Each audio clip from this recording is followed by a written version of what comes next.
Assalamualaikum warahmatullahi wabarakatuh.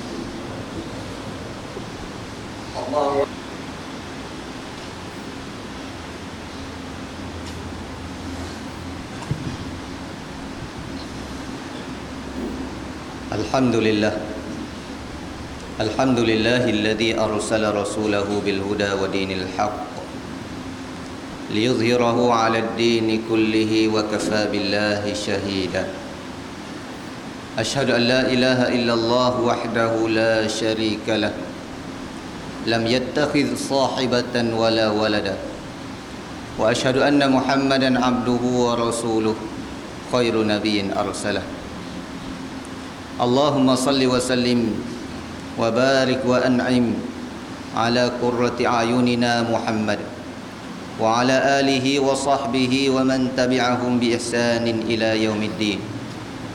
Faya ibadallah, usikum wa iyaya bitaqwallahi wa ta'atihi faqad fazal muttaqun. Wa tazawwadu fa inna khairaz zadi taqwa fattaqullaha ya ulil albabi la'allakum tuflihun.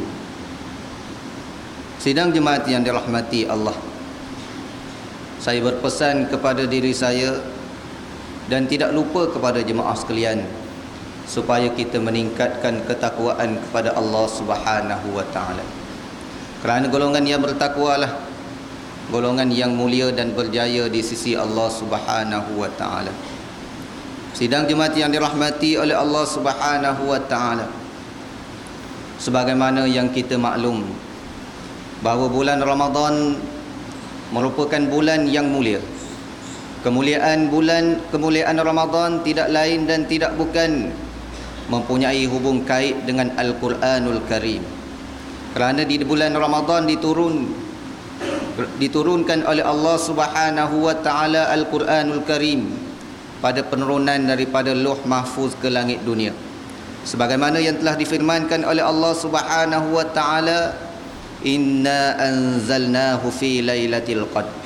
Sesungguhnya kami menurunkan Al-Quran pada malam Al-Qadr, suatu penurunan daripada Lauh Mahfuz ke langit dunia, suatu yang berlaku pada satu malam yang penuh dengan keberkatan, malam yang dinamakan malam Al-Qadar, malam yang mempunyai keistimewaan yang digandakan ganjaran pahala di sisi Allah Subhanahu wa taala. Begitu sekali mulianya Ramadan disebabkan Al-Quran, dan begitulah juga mulianya Lailatul Qadr, tidak lain dan tidak bukan ianya berkait rapat dengan Al-Quranul Karim. Tanpa Al-Quran tidak ada erti Lailatul Qadr.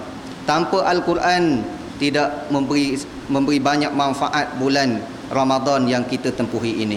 Sidang jemaat yang dirahmati oleh Allah Subhanahu wa taala, peristiwa nuzulul Quran semua kita maklum, dan kita seringkali mendengar perbincangan berkaitan dengan nuzulul Quran. Dan kita semua mengetahui bahawa tujuan Allah Subhanahu wa taala turunkan Al-Quran tidak lain dan tidak bukan hudal lil muttaqin. Zalikal kitabu la raiba fih hudal lil muttaqin, merupakan petunjuk kepada orang-orang yang beriman, yang bertakwa. Dan bukan hanya orang-orang yang bertakwa sahaja, bahkan disebut di dalam ayat yang lain, hudal linnasi wa bayyinatin minal huda wal furqan. Al-Quran juga merupakan petunjuk, merupakan hidayah yang menunjuk manusia ke jalan yang diredai oleh Allah Subhanahu wa taala. Walaupun begitu, sifat Al-Quranul Karim dengan penuh kehebatan dan mukjizat yang telah diturunkan oleh Allah Subhanahu wa taala, namun ramai di kalangan manusia yang meminggirkan Al-Quranul Karim. Ramai di kalangan manusia yang dikira sebagai penentang kepada Al-Quranul Karim. Ramai di kalangan manusia dikira manusia yang menolak Al-Quranul Karim. Muslimin sidang jemaat yang dirahmati oleh Allah Subhanahu wa taala, pada mimbar yang pertama ini suka saya membicarakan suatu tajuk, siapakah penentang dan golongan yang meminggirkan Al-Quranul Karim. Sidang jemaat yang dirahmati oleh Allah Subhanahu wa taala, Nabi sallallahu alaihi wasallam pernah merintih di hadapan Allah Subhanahu wa taala. Rintihan ini menurut sebahagian dari kalangan ulama mengatakan bahawa rintihan ini berlaku di zaman hayat baginda sallallahu alaihi wasallam. Ada sebahagian di kalangan ulama yang lain mengatakan rintihan ini berlaku pada hari kiamat kelak. Namun rintihan ini telah dirakam oleh Allah Subhanahu wa taala di dalam Al-Quranul Karim, di dalam suratul Furqan ayat yang ke-30 dan 31, iaitu rintihan yang berbunyi, wa qala ar-rasul ya rabbi inna qaumi ittakhadhu hadzal qur'ana mahjura wa kadzalika ja'alna likulli nabiyyin aduwwan minal mujrimin wa kafa bi rabbika hadiyan wa nasira. Sadaqallahul azim. Firman Allah Subhanahu wa taala yang bermaksud, dan berkatalah Rasul, wahai Tuhanku, sesungguhnya kaum aku menjadikan Al-Quran ini sebagai barang yang ditinggalkan. Demikianlah juga kami jadikan bagi tiap-tiap Nabi ada musuh-musuh di kalangan orang-orang yang jahat. Dan cukuplah Tuhan kamu menjadi petunjuk, menjadi penolong dan menjadi petunjuk kepada kamu. Sidang Jumaat yang dirahmati oleh Allah Subhanahu wa taala, walaupun Al-Quran sedemikian rupa kehebatannya, akan tetapi Rasulullah sallallahu alaihi wasallam merintih di hadapan Allah taala. Merintih mengadu di hadapan Allah taala bahawa ada di kalangan kaumnya, ada di kalangan manusia yang mengaku beriman kepada Allah Subhanahu wa taala, dan yang tidak beriman kepada Allah Subhanahu wa taala membiarkan Al-Quran begitu sahaja, sama ada dengan menolak Al-Quranul Karim dengan tidak beriman atau sebagainya. Rintihan Nabi sallallahu alaihi wasallam ditenangkan oleh Allah taala, wa kadzalika ja'alna likulli nabiyyin aduwwan minal mujrimin. Demikianlah juga setiap nabi ada musuh-musuhnya di kalangan orang-orang yang jahat. Dengan erti kata yang lain, golongan yang meninggalkan Al-Quran ini dinamakan oleh Allah Subhanahu wa taala sebagai golongan yang jahat. Sidang Jumaat yang dirahmati oleh Allah Subhanahu wa taala, siapakah golongan yang meninggalkan Al-Quranul Karim? Para ulama di dalam membicarakan dan mentafsirkan ayat ini, mereka mempunyai berbagai-bagai penafsiran yang begitu panjang lebar. Di antaranya apa yang saya ingin kongsikan dengan sidang jemaah sekalian, apa yang dinyatakan oleh Imam Ibnul Qayyim rahimahullahu ta'ala, salah seorang tokoh ulama yang hebat, yang telah memenuhi maktabah-maktabah ataupun pustakaan-pustakaan sehingga zaman kita ini dengan ilmu-ilmu yang sangat bermanfaat.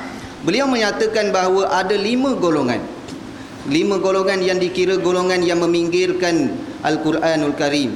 Yang pertama sekali, golongan yang dikatakan yang tidak beriman langsung dengan Al-Quranul Karim, menolak Al-Quranul Karim, tidak percaya bahawa Al-Quran itu datangnya daripada Allah Subhanahu wa taala, walaupun sebahagian daripada mereka di dalam lubuk hati mereka meyakini itu merupakan kalam yang benar, sebagaimana yang berlaku di kalangan musyrikin Mekah, yang mereka faham Al-Quran, mereka tahu Al-Quran itu bukannya kalam-kalam yang sembarangan, mereka tahu Al-Quran itu bukannya kata-kata sihir, bukannya kata-kata yang boleh dikeluarkan oleh mana-mana manusia biasa, akan tetapi oleh sebab kehasad dengki yang berada di dalam diri mereka, oleh kerana kebimbangan itu dan ini yang ada di dalam diri mereka, mereka tidak sanggup beriman dengan Al-Quranul Karim. Inilah golongan yang pertama yang tidak beriman dengan Al-Quran, yang dikira meminggirkan Al-Quran, iaitu yang tidak beriman dengan Al-Quran. Golongan yang kedua yang disebut oleh Imam Ibnul Qayyim rahimahullahu ta'ala, golongan yang beriman dengan Al-Quran tetapi tidak berminat untuk membaca Al-Quran. Muslimin sidang jemaat sekalian, muhasabahlah diri kita, setakat mana kita membaca ayat-ayat Allah Subhanahu wa taala. Mungkin ada di kalangan kita yang masih belum pandai membaca Al-Quranul Karim, tetapi kita boleh menguasai bahasa-bahasa, menguasai ilmu-ilmu yang lain dengan begitu hebat sekali. Muhasabahlah diri kita bagaimana kita di hadapan Allah Subhanahu wa taala kelak jika kita tidak memahami, tidak pandai membaca Al-Quranul Karim, sedangkan kita menguasai ilmu-ilmu yang lain. Sidang jemaat yang dirahmati oleh Allah Subhanahu wa taala, mungkin sebahagian di kalangan kita hanya membaca Al-Quran ini dan menganggap Al-Quran merupakan bahan bacaan hanya di bulan Ramadan sahaja. Ingatlah bahawa salafus salih rahimahullahu ta'ala, mereka membahagikan Al-Quran dengan 30 juzuk, tidak lain dan tidak bukan untuk memudahkan kita membuat jadual kepada kita supaya kita membaca 1 juzuk sehari, supaya setiap bulan kita dapat menamatkan bacaan Al-Quranul Karim. Mungkin itu suatu perkara yang kita rasakan suatu perkara yang sangat sukar bagi kita. Akan tetapi perkara yang sukar ini jika menjadi kebiasaan, ianya amat mudah, sebagaimana yang kita lihat dalam sejarah salafus salih ridwanullahi ta'ala alaihim ajma'in. Sebagaimana yang kita tahu, fadilat membaca Al-Quran begitu besar sekali. Bukan dikira berdasarkan ayat, bukan dikira berdasarkan surah, tetapi digandakan pahala oleh Allah Subhanahu wa ta'ala berdasarkan huruf-huruf yang kita sebut daripada kalimah-kalimah Allah Subhanahu wa ta'ala. Muslimin sidang jemaat yang dirahmati oleh Allah, kita berada di zaman mutaakhir ini. Teknologi serba moden. Allah Subhanahu wa ta'ala kurniakan kepada kita suatu nikmat teknologi yang tidak lain dan tidak bukan sebahagian daripadanya boleh kita manfaatkan untuk kita mempelajari Al-Quranul Karim. Boleh kita manfaatkan untuk kita menanamkan minat diri kita kepada Al-Quranul Karim dengan kita sentiasa mendengar bacaan-bacaan Al-Quranul Karim melalui VCD, CD dan seumpamanya. Tidak lain dan tidak bukan supaya kita menjadi golongan yang sentiasa berhubung kait dengan Al-Quranul Karim. Sidang jemaat yang dirahmati oleh Allah Subhanahu wa ta'ala, golongan yang ketiga yang dikira meminggirkan Al-Quranul Karim, Imam Ibnul Qayyim menyatakan bahawa golongan yang tidak mahu mentadabbur Al-Quran, tidak mahu berusaha untuk memahami Al-Quran. Ada di kalangan manusia yang mereka hebat dari sudut bacaan Al-Quran, yang mereka pandai bertaranum Al-Quran, mereka pandai qiraat dan tajwid Al-Quran, mereka boleh membicarakan isu-isu berkaitan dengan bacaan Al-Quran dengan begitu fasih sekali. Akan tetapi apabila diajak untuk memahami Al-Quranul Karim, apabila diajak kepada program-program majlis-majlis agama untuk kita sama-sama memahami Al-Quranul Karim, mereka tidak berminat dengan program-program tersebut. Allah Subhanahu wa ta'ala menyatakan bahawa golongan ini adalah golongan yang hati mereka dikunci oleh Allah Subhanahu wa ta'ala. Walaupun mereka pakar di bidang bacaan Al-Quran, tetapi apabila mereka tidak mentadabbur ke Al-Quranul Karim, Allah Ta'ala menyatakan, afala yatadabbaruna Al-Quran am ala qulubin aqfaluha. Apakah mereka tidak mahu mentadabbur Al-Quran ataupun hati-hati mereka ada kunci-kuncinya? Sidang jemaat yang dirahmati oleh Allah Subhanahu wa ta'ala. Yang keempat, golongan yang keempat yang dikira tidak, golongan yang menentang dan meminggirkan Al-Quranul Karim, iaitu golongan yang beriman dengan Al-Quran dan baca Al-Quran dan faham Al-Quran, tetapi tidak mahu beramal dengan Al-Quran, termasuk tidak mahu menjadikan Al-Quranul Karim sebagai hukum perundangan di dalam kehidupan mereka. Sidang Jumaat yang dirahmati oleh Allah Subhanahu wa ta'ala, bagaimana Allah Subhanahu wa ta'ala di dalam Al-Quranul Karim amat-amat mencela golongan yang mempunyai ilmu tetapi tidak beriman dengan isi kandungan ilmu yang mereka pelajari. Innal ladzina yaktumuna ma anzalallahu minal kitab wa yashtaruna bihi thamanan qalila ulaika ma ya'kuluna fi butunihim illa an-nar. Allah Subhanahu wa ta'ala menyatakan bahawa sesungguhnya golongan yang menyembunyikan apa yang Allah Subhanahu wa ta'ala turunkan daripada Alkitab, dan mereka menjual ayat-ayat tersebut dengan harga yang begitu murah, iaitu dengan erti kata yang lain, mereka menyembunyikan Al-Quran disebabkan kepentingan dunia. Mereka ini tidak masuk ke dalam perut mereka, tidak mereka makan melainkan api neraka Allah Subhanahu wa ta'ala. Inilah golongan yang faham Al-Quran tetapi tidak mahu beramal dengan Al-Quranul Karim. Sidang jemaat yang dirahmati oleh Allah Subhanahu wa ta'ala, sama ada amalan dalam bentuk individu ataupun dalam masyarakat, perlu kita jadikan Al-Quran sebagai panduan dalam kehidupan kita seluruhnya, dalam kehidupan kita bermasyarakat, bernegara dan seumpamanya.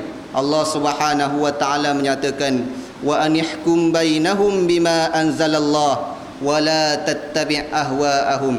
Hendaklah kamu berhukum sesama kamu berdasarkan apa yang Allah Ta'ala turunkan, dan jangan sekali-kali kamu mengikut hawa nafsu kamu.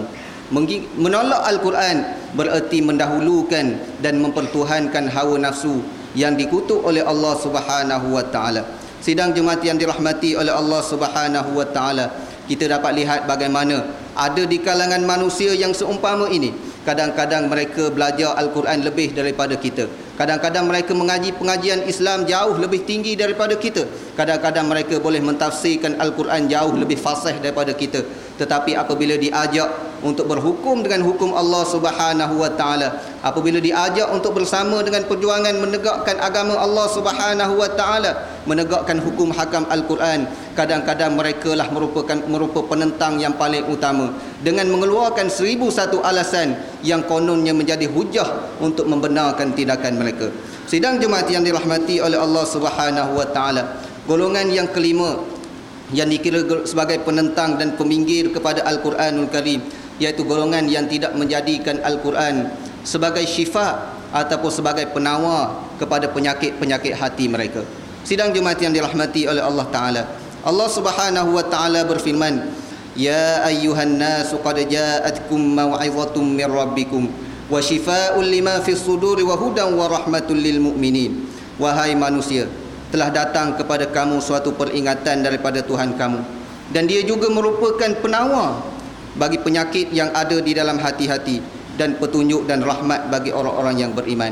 Jika kita benar-benar beriman, sudah pastilah apa masalah berkaitan dengan hati kita, kita kembali kepada Al-Quranul Karim, kita membaca Al-Quranul Karim, kita jadikan Al-Quran sebagai penawar kepada penyakit-penyakit yang ada di dalam hati kita, sebagaimana ubat-ubatan yang disediakan oleh doktor-doktor dan farmasi-farmasi merupakan penawar bagi penyakit yang ada pada tubuh badan kita. Sidang jemaat yang dirahmati oleh Allah Subhanahu wa taala, jadikanlah bulan Ramadan ini sebagai bulan Al-Quran, bulan kita benar-benar meyakini dan beriman dengan Al-Quran, bulan yang benar-benar kita berusaha untuk membaca Al-Quran, bulan yang benar-benar kita berusaha untuk mentadabbur Al-Quranul Karim. Seterusnya kita menanamkan tekad untuk beramal dengan apa yang terkandung di dalam isi kandungan Al-Quran, dan menjadikan Al-Quran sebagai penawar di dalam kehidupan kita, lebih-lebih lagi berkaitan dengan penyakit yang ada di dalam hati kita. Barakallahu li wa lakum fil Quran was sunnah, wa nafa'ani wa iyyakum bil ayati wal hikmah, wa taqabbala minni wa minkum tilawatah, innahu huwas samiul alim.